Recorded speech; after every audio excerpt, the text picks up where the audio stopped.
My dear sisters in SAB family, at the outset, may I welcome each one of you to this grace-filled season of our congregation as we prepare ardently for the worthy celebration of the feast of Saint Anne, our patroness. We live in a world that longs for peace. Nations negotiate for peace. Families pray for peace. Communities work for peace. And every human heart desires peace. Yet, peace often seems distant. Wars continue. Countries are divided. Families suffer misunderstandings. Religious communities experience tensions. Even within ourselves, there can be anxiety, confusion, and unrest. Why is so peace fragile? Why is peace so fragile? The theme given for our reflection today offers a profound answer. Faith that builds peace. Faith that builds peace. I have 3 points in this exposition linked with this theme, faith that builds peace. Peace begins when faith grows. Dear sisters, let us understand that true peace is not the absence of conflict. It is the presence of trust in God. When faith grows, peace grows. When faith weakens, fear grows. And fear can lead to division, conflict, suspicion, and misunderstanding. To make this point more clear, a simple example is the experience of a transfer. We have all seen how sisters respond differently when they receive a transfer. A sister who accepts the transfer with trust in God's providence, is more likely to experience inner peace, even if the change is difficult. On the other hand, when fear begins to overshadow faith, a sister may become anxious, restless, or resistant to the transfer. If that fear or resistance is left unchecked, it can give rise to suspicion, misunderstanding, division, and conflict within the community. Saint Anne teaches us that deep faith, even silent faith, can become the foundation of God's plan and the source of peace for generations. To make this point more clear, I like to speak on 3 witnesses of faith who built peace. The first person I like to mention is Pope Francis, a courageous shepherd who lived faith amid storms. We shall see one image from the pontificate of Pope Francis which touched the whole world. On March 27, 2020, the world witnessed an unforgettable image. An elderly pope walked alone across the rain-soaked St. Peter's Square. No crowds, no applause, no pilgrims, only silence. It was the occasion of corona pandemic. The world was paralyzed by fear. On that night, standing before the Blessed Sacrament, Pope Francis posed a question that echoed far beyond the pandemic. Why are you afraid? Have you no faith? Why are you afraid? Have you no faith? Pope Francis's question before the Blessed Sacrament was a profound expression of his own faith, inviting the world to replace fear with trust in God's abiding presence even in the darkest moments. The words of Jesus to the disciples in the storm became a message to the whole world, a question for humanity. It remains a question for us today. Pope Francis told the world that faith does not remove storms, but faith allows us to remain peaceful in the storm. Faith does not remove storms, but faith allows us to remain peaceful in the storm. He invited the world to believe. And who is a believer for Pope Francis? A believer is not one who never experiences fear. A believer is one who places fear into God's hands. A believer is not one who never experiences fear. A believer is one who places fear into God's hands. In other words, one who has deep faith. According to Pope Francis, behind many of the conflicts of our world, our society, and our communities lies one fundamental struggle. We don't trust God. We have no deep faith. Pope Francis of happy memory reminds us today that peace will not come from feeling God's presence, but by trusting God's presence. By trusting God's presence. So we are invited to have deep faith in God in order to experience lasting peace and find solution for every problem we face in our day-to-day lives.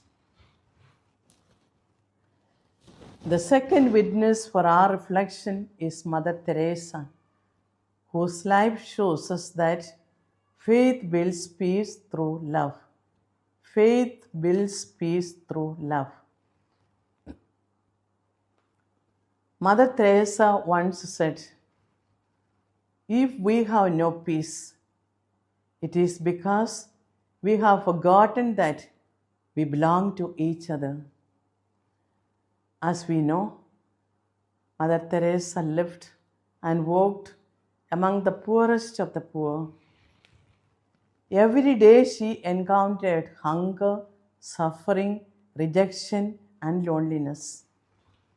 Yet, she did not begin by trying to change governments or social structures. She began by serving one person at a time with love. People often ask her, "What can we do for world peace?" Her answer was simple: go home and love your family, love your community, and love your neighbors. Mother Teresa understood that lasting peace begins in the heart. A heart rooted in faith recognizes the dignity of every person as a child of God.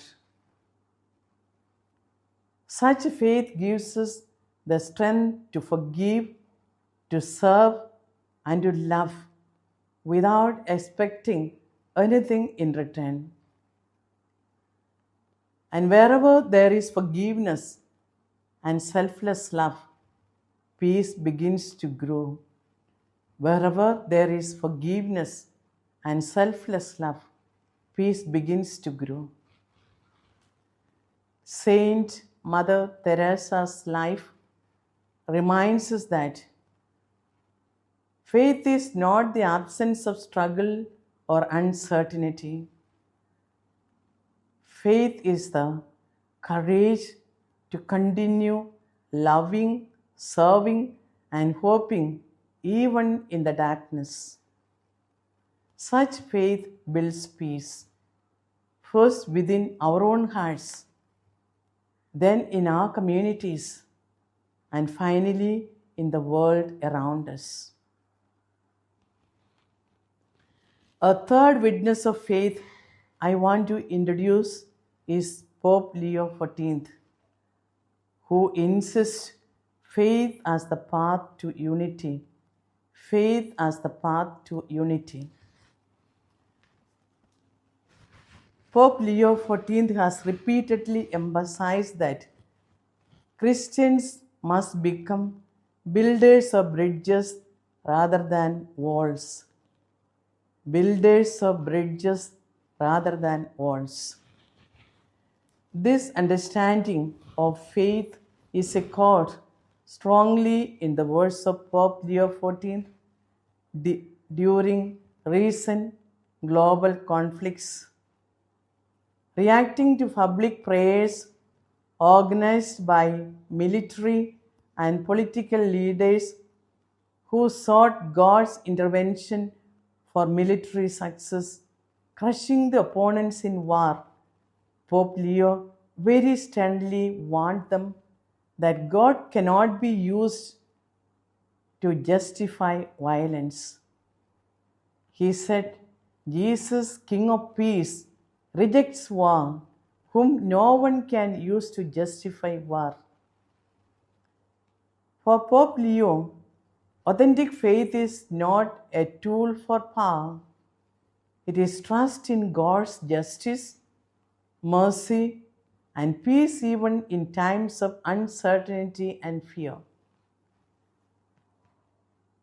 He reminds the Church that unity is not created by winning arguments, but by living the gospel, which means living the faith, growing in faith, and transmitting this faith. Faith enables us to see others not as enemies, but as brothers and sisters. Where faith deepens, dialogue becomes possible. Where dialogue grows, peace becomes possible. Lack of faith produces conflict. This is the second point I want to reflect with you. We have evidence for this in the first pages of Scripture. When Adam and Eve stopped trusting God, fear entered. Then blame entered. Then division entered. Every conflict follows a similar pattern, be it between countries, between political parties, conflict in the church, or conflict in the religious communities. Lack of trust produces fear. Fear produces suspicion. Suspicion produces division. Division produces conflict. But faith can reverse this process. Faith produces trust. Trust produces understanding. Understanding produces reconciliation. And reconciliation produces peace. Now, I invite you to reflect on the hidden faith of Saint Anne, a model of faith that builds peace. We know many saints changed history through preaching, but Saint Anne changed history through faith. She teaches us that an important lesson of God's intervention. God often works through hidden people. Saint Anne never preached. She never led a movement. Saint Anne's faith became the soil in which Mary grew.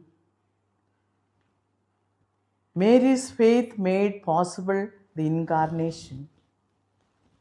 Thus, Mother Anne's hidden faith became part of God's saving plan. She teaches us today, as we are preparing to celebrate her feast, that faith does not need publicity. Faith does not need publicity. Faith does not need applause.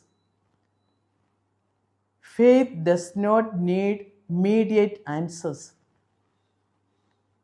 This is deeply meaningful for us, her daughters. Many of our services remain unnoticed. Many sacrifices of ours remain unrecognized. Our acts of love are never celebrated. Saint Anne reminds us, hidden faith can have historic consequences.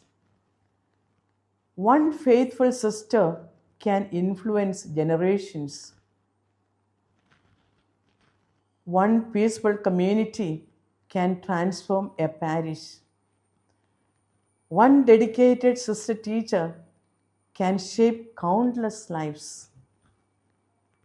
A committed healthcare person can make a difference in the life of the suffering humanity.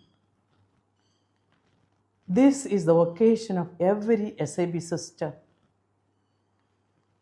We are not expected to do extraordinary things, but to become a woman whose deep faith allows God's peace to enter the world through her, like our patroness.